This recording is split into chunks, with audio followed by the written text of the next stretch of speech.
Hello నమస్తే all. 23 December నాటి ఆంధ్రప్రదేశ్ దినపత్రికలైన ఈనాడు, సాక్షి, Andhra Jyothi cover చేయబోతున్నాము. మొదటగా ఆంధ్రజ్యోతి అబ్జర్వ్ చేస్తే అప్పుల కోసం నిధి అనే కొత్త యాప్ని తీసుకొస్తున్నారు ఆంధ్రప్రదేశ్ రాష్ట్ర ప్రభుత్వం. ఈ యాప్ ద్వారా కార్పొరేషన్ ఆస్తులు మరియు ఆదాయాల వివరాలు సేకరిస్తారు. తద్వారా కార్పొరేషన్ల ఆస్తులు తాకట్టు పెట్టి కొత్తగా అప్పులు తీర్చుకోవాలని యోచనలో ఆంధ్రప్రదేశ్ రాష్ట్ర ప్రభుత్వం ఉన్నట్టు విశ్వసనీయ వర్గాల ద్వారా తెలుస్తున్నది.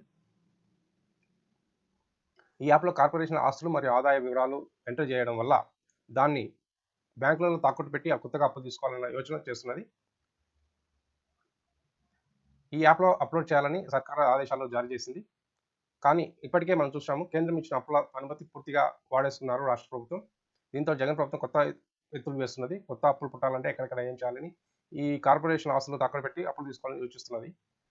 మరోవైపు పారదర్శక వ్యవస్థలను విధ్వంసం చేస్తున్నారు. పారదర్శక వ్యవస్థలు ఆల్రెడీ ఉన్న వాటిని సిఎఫ్ఎంఎస్ వంటి వ్యవస్థలను, అలాగే రిజిస్ట్రేషన్ మరియు స్టాంపుల వెబ్సైట్ ద్వారా చేయబడుతున్న వ్యవస్థలను నిర్వీర్యం చేసేస్తారు. తమ అరాచకాలు బయటపడతాయనే భయంతోనే వాటిని సైలెంట్ చేసేసి కొత్త వ్యవస్థను తీసుకోవడానికి ప్రయత్నిస్తున్నారు. ముందుగా సిఎఫ్ఎంఎస్ స్థానంలో హెర్బ్ అనే యాప్ను తీసుకొచ్చారు. అది సరిగా పనిచేయకపోవడంతో తర్వాత ఇప్పుడు నిధి అనే కొత్త యాప్ను కూడా తీసుకొస్తున్నారు. జగన్ సర్కార్ అడ్డగోలుగా అప్పులు చేస్తుంది. జగన్ సర్కారు అడ్డగోలుగా అప్పులు చేస్తుంది. ప్రభుత్వ ఆస్తులు తాకట్టు పెట్టింది. మద్యం అమ్మకాల ద్వారా వచ్చే ఆదాయంపై అప్పు చేసింది. ప్రభుత్వ ఆస్తులను తాకట్టు పెట్టింది. మద్యం అమ్మకాలు ఫ్యూచర్లో వచ్చే ఆదాయాన్ని బేస్ చేసుకొని అప్పు చేసింది. అలాగే కార్పొరేషన్ల ద్వారా రుణాలు సేకరించింది. పెండింగ్ బిల్లులేమో కొండలా పెరిగిపోయాయి. పెండింగ్ బిల్లులు పేమెంట్ చేయట్లేదు. మరోవైపు రాష్ట్రానికి కేంద్రం ఇచ్చిన అప్పుల పరిమితి పూర్తయిపోయింది. ఎఫ్ఆర్బిఎం పరిధిలోని విండో క్లోజ్ అయింది రాష్ట్రానికి. దీంతో అప్పుల వేటకు దారులన్నీ మూసుకుపోయాయి. అయినా అప్పులు తెచ్చేందుకు కొత్త దారి కనిపెట్టింది. నిధి యాప్లో కార్పొరేషన్ల ఆస్తులు, అప్పుల వివరాలు వెల్లడించాలని ఆర్థిక శాఖను సర్కారు ఆదేశించింది. తద్వారా కార్పొరేషన్ల విలువైన ఆస్తులను తెలుసుకొని వాటిని తాకట్టు పెట్టి కొత్త అప్పులు తెచ్చుకునే యోచనలో ఉన్నట్టు తెలుస్తున్నది. వారం రోజులుగా ఈ తంతు కొనసాగుతున్నది.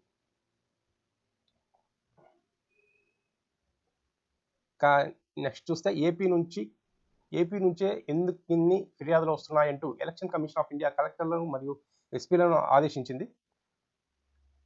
ఓటర్ల జాబితాలో ఉన్న మార్పులు చేర్పులను తొందరగా పరిశీలించాలని, వాటికి వస్తున్న ఫామ్ 7 దరఖాస్తును తొందరగా క్లియర్ చేయాలని అధికారులకు ఆదేశాలు జారీ చేస్తున్నది. ఫామ్ 7 అప్లికేషన్స్ ఎందుకు చేస్తున్నారంటే, ఓటర్ల జాబితాలో పేర్లు తీసేసేయడానికి ఈ ఫామ్ 7 అప్లై చేస్తారు. ఎవరైనా మనుషులు చనిపోయినప్పుడు కానీ వారి ఓటర్ను తీసేసేయడానికి, అలాగే రెసిడెన్స్ మార్చుకున్న వాళ్ళకు, అలాగే 2 చోట్ల ఓటు హక్కు ఉంటే 2 చోట్ల ఓటర్ జాబితాలో వారి పేరుంటే ఒకే చోట తీసుకురావడానికి ఇలాంటి క్లియరెన్స్ విధానాలు తీసుకొస్తున్నారు. ఈ ప్రక్రియలో భాగంగా ఎలక్టోరల్ రోల్ అంటే ఓటర్ల జాబితా క్లీన్గా ఉంటుంది. ఈ ఫిర్యాదులను తొందరగా పరిష్కరించాలని ఎలక్షన్ కమిషన్ ఆఫ్ ఇండియా రాష్ట్ర అధికారులకు ఆదేశాలు జారీ చేసింది. దీనివల్ల బూత్ లెవెల్ ఆఫీసర్లు మరియు డిప్యూటీ తహసీల్దార్లు ఈ పరిష్కారాలను తొందరగా సూచించాలని పేర్కొంది. నెక్స్ట్ చూస్తే స్కేళ్లు లేకుండా పనిచేసేదిలా అంటూ 12వ PM రివిజన్ కమిషన్ వాపోతున్నది. 12th PRCకి కార్యాలయం కేటాయించారు కానీ ఏ స్కేళ్లపై పనిచేయాలో చెప్పని సర్కార్.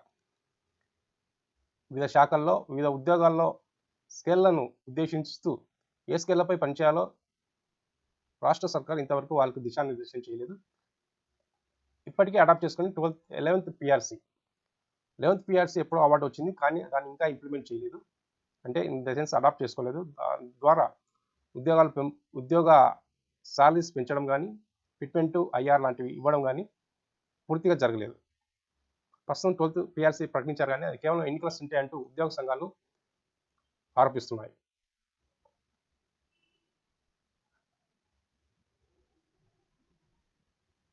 అయ్యప్ప స్వాములు బహుపరాక్ అంటూ వార్త ఉన్నది.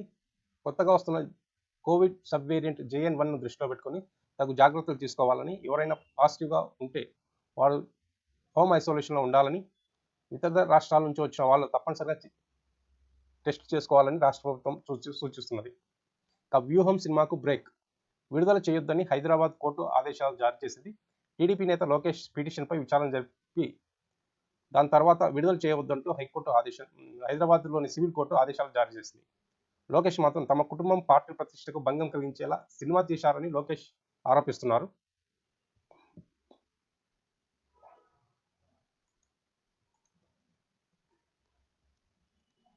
నెక్స్ట్ చూస్తే వైసీపీలో టికెట్ల గందరగోళం. ఆల్రెడీ గత 10 రోజుల నుంచి ఈ తతంగం జరుగుతున్నది. ఆల్రెడీ 11 మందిని మార్చేశారు, స్థానచలనం చేశారు, కిందకి టికెట్లను ఎగ్గొట్టారు. అలాగే ఇంకా రెండో జాబితా కూడా వస్తున్నదంటూ సామాజిక మాధ్యమాలలో చాలా జోరుగా ప్రచారం జరుగుతున్నది. ఆ జాబితా ఫేక్ అంటూ వైఎస్ఆర్సీపీ కొట్టిపారేస్తున్నది. ఎమ్మెల్యేలతో సీఎం భేటీలకు బ్రేక్ పడ్డది ప్రస్తుతానికి. చీకట్లో చిరుదివ్వేలా వస్తున్నామంటూ సిబిఐ మాజీ జేడీ లక్ష్మీనారాయణ కొత్త పార్టీని ఆవిష్కరిస్తున్నారు. జై భారత్ నేషనల్ పార్టీ అనే పార్టీని తీసుకొస్తున్నారు ముందుకు.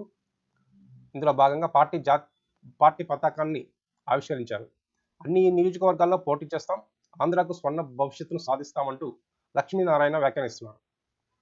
రాజకీయ ఐటంగా మారిన హోదా, ఆ పార్టీలు మళ్లీ వస్తాయి జాగ్రత్త. టీడీపీ అధికారంలో ఉన్నప్పుడు కేంద్ర ప్యాకేజీ ముద్దన్నారు. వైఎస్ఆర్సీపీ ఏమో హోదా కోసం మెడలు ఉంచుతామన్నారు. తెచ్చింది లేదు, వంచింది లేదు. దీంతో నిరుద్యోగం రాష్ట్రంలో తాళవిస్తుందంటూ లక్ష్మీనారాయణ ఆరోపణలు చేస్తున్నారు.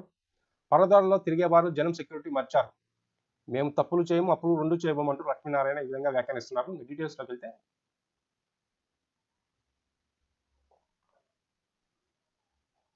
ఒకరేమో ప్రత్యేక హోదా వద్దు, ప్యాకేజ్ ముద్దు అన్నారు. మరొకరేమో కేంద్రం మెడలు వంచి హోదా తెస్తామన్నారు. ఇంకొకరు తలలు తెగిపడినా పర్వాలేదు కానీ హమ్ లడెంగే అన్నారన్నారు. ఎవరన్నారు హమ్ లడెంగే అని? చివరికి హోదా ప్యాకేజీ ఏది రాలేదని, మెడలు వంగలేదు, సరిగా తలలు కూడా తెగిపడింది లేదని, ఆఖరుకు నిరుద్యోగం మిగిలిందన్నారు. ఇక్కడ చదువుకున్న వారు హైదరాబాద్, బెంగళూరు వెళ్ళిపోతున్నా ఎవరూ మాట్లాడడం లేదన్నారు.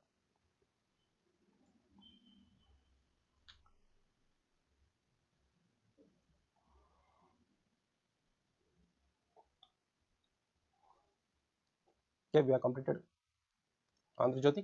నెక్స్ట్ సాక్షి చూస్తే దొంగ నాటకం. బోగస్ ఫామ్ 7 దరఖాస్తులను ఇబ్బడి ముబ్బడిగా తెలుగుదేశం పార్టీ ఎలక్షన్ కమిషన్కు దరఖాస్తు చేస్తున్నది. లక్షలాది మంది ఓట్లను తొలగించాలంటూ తెలుగుదేశం పార్టీ ఎలక్షన్ కమిషన్ ఆశ్రయిస్తుందంటూ వైఎస్ఆర్సీపీ ఆరోపిస్తున్నది. ఎక్కడైతే వైఎస్ఆర్సీపీ స్ట్రాంగ్గా ఉందో ఆ జిల్లాలో తెలుగుదేశం పార్టీ టార్గెట్ చేసి లక్షలాది ఓటర్లను తొలగిస్తున్నారంటూ ఆరోపిస్తున్నారు. గుంపగత్తగా దాఖలు చేసిన టీడీపీ ఎన్నికల సెల్ కోఆర్డినేటర్ కోనేరు సురేష్ వైఎస్ఆర్సీపీ మద్దతుదారుల ఓటు తొలగింపు లక్ష్యంగా పావులు కదుపుతున్నారు. దాదాపు ఇలా బోగస్ ఫామ్ 7 అప్లికేషన్స్ పెట్టిన వాటిలో దాదాపు 80-90% దరఖాస్తులు బోగస్వేనంటూ ఈసీకి కలెక్టర్ల నివేదిక అందజేశారు. ఎన్నికల యంత్రాంగం అప్రమత్తతో ప్రజాస్వామ్యానికి ఊపిరి అంటూ ఒక వార్త ఉన్నది. ఆల్రెడీ మనం చూసాం. బోగస్ ఫామ్ 7 అప్లై చేస్తున్నారు. దీనివల్ల ఓటర్ జాబితాలో నుండి ఓటర్లను తొలగించడానికి వీలవుతుంది. ఎవరైతే రెసిడెన్స్ మార్చి ఉంటారో, అలాగే 2 చోట్ల ఓటర్ హక్కు ఉంటారో ఒక చోట కల్పించడానికి ఒక చోట తీసేస్తారు. అలాగే చనిపోయిన వారిని కూడా ఈ ఎలక్టోరల్ నుంచి తొలగిస్తారు. దీనికోసం ఫామ్ 7 దరఖాస్తును అప్లై చేయవలసి ఉంటుంది. దీన్ని ఆసరాగా చేసుకుని తెలుగుదేశం పార్టీ లక్షలాదిగా ఇలాంటి బోగస్ ఫామ్ 7 అప్లై చేస్తున్నది. తద్వారా వైసీపీ ఓటర్లను తొలగింపు లక్ష్యంగా పావులు కలుపుతున్నట్టు తెలుస్తున్నది. దీన్ని గమనించి ఇలాంటివి 80-90% బోగస్వే అంటూ కలెక్టర్లు నిర్ధారించి ఈసీకి ఫిర్యాదు చేశారు. చింతకాయలకు చెంపదెబ్బలు రాలుతాయి. వాస్తవాలను పట్టించుకోకుండా గాదిరాజ్ ప్యాలెస్ గురించి అయ్యన్న పాత్రుడు దిగజారుడు ఆరోపణలు. కుమారుడు సీటు కోసం చంద్రబాబు మెప్పు పొందడానికి సీఎం కుటుంబంపై దుష్ప్రచారం చేస్తున్నారు. గాదిరాజ్ ప్యాలెస్ అడిగినారనడం అవాస్తవం అంటూ గాదిరాజ్ ప్యాలెస్ అధినేత రామకృష్ణరాజు అయ్యన్న ముఖమే చూడలేదని స్పష్టం చేశారు. గత 2-3 రోజులుగా చూస్తున్నాము. గాదిరాజ్ ప్యాలెస్ను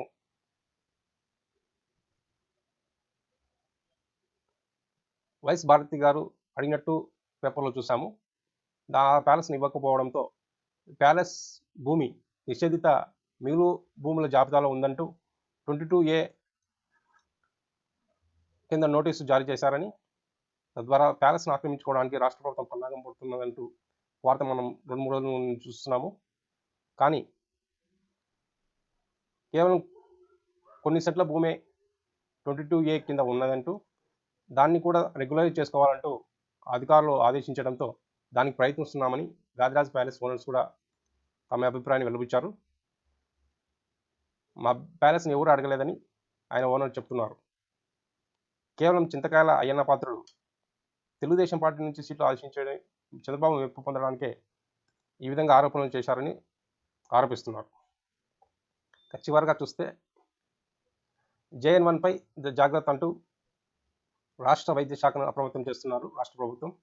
సచివాలయాలు, విలేజ్ క్లినిక్లు అప్రమత్తంగా ఉండాలని ఆదేశాలు జారీ చేశారు. అభిమానులపై పంజా పవన్ కళ్యాణ్ ఉద్దేశించి ఉన్నట్టున్నది. బ్రో ఇదేం పద్ధతి అంటూ వాపోతున్న జనసేన కార్యకర్తలు సీఎం పదవిపై రకరకాలుగా మాట్లాడుతూ గందరగోళానికే పవన్ కళ్యాణ్ మొగ్గు చూపుతున్నారు. కానీ గెలిస్తే చంద్రబాబే సీఎం అని పవన్ కూడా అంగీకరించారని చెప్పిన Lokesh, there is no second thought, Chandrababu గారే సీఎం అవుతారంటూ లోకేష్ ఇటీవల జరిగిన అనేక ఇంటర్వ్యూల్లో చెప్పారు. అలాగే 150 సీట్లలోనూ టీడీపీఏ పోటీ చేస్తున్నది, అభ్యర్థులు కూడా రెడీ అవుతున్నారంటూ Lokesh Babu there is no ambiguity అంటూ ఉన్న విషయాన్ని చెప్పుకొచ్చారు. ఈ విషయంపై ప్రశ్నలకు తప్పించుకునే రీతిలో నాదెండ్ల మనోహర్ సమాధానం చెప్తున్నారు. మూడోసారి కూడా మోసమైన అంటూ మండిపడుతున్న జనసేన నేతలు పవన్ సీఎం పదవిపై ఆశలు వదిలేశావా అంటూ హరిరామ జోగయ్య లేఖ రాశారు. జన సైనికుల కలలు ఏమవుతాయంటూ పవన్ కళ్యాణ్ నిలదీస్తున్నారు జన సైనికులు.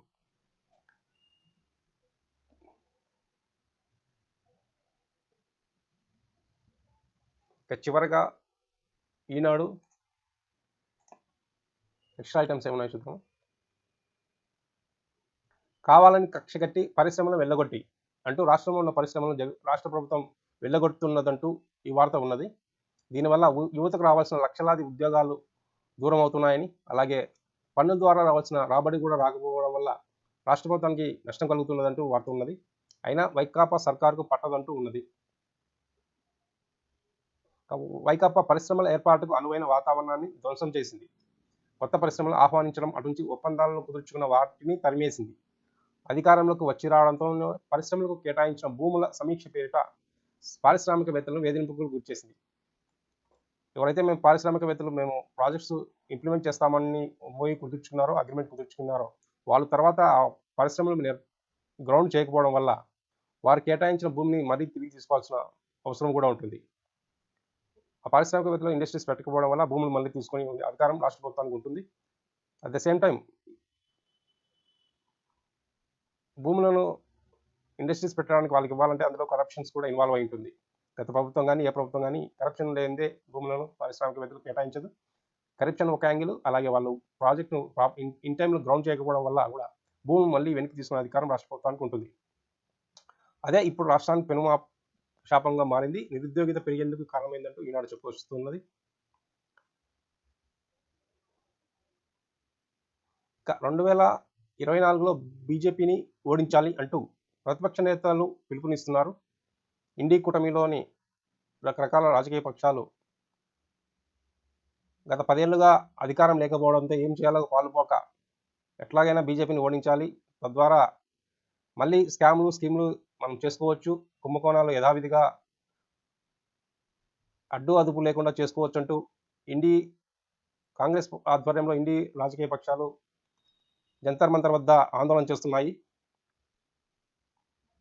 అనేక రాష్ట్రాల్లో చిన్న చిన్న పార్టీలుగా ఏర్పడి అక్కడక్కడ కరప్షన్ చేసుకునే ఛాన్స్ కోల్పోతామని, కాబట్టి 2024 ఎట్లాగైనా బీజేపీని ఓడించి మళ్ళీ మన పునర్వైభవాన్ని తీసుకురావాలని కాంగ్రెస్ పార్టీ యోచిస్తున్నది. That's it. అంగన్వాడీల సమ్మె ఉధృతం.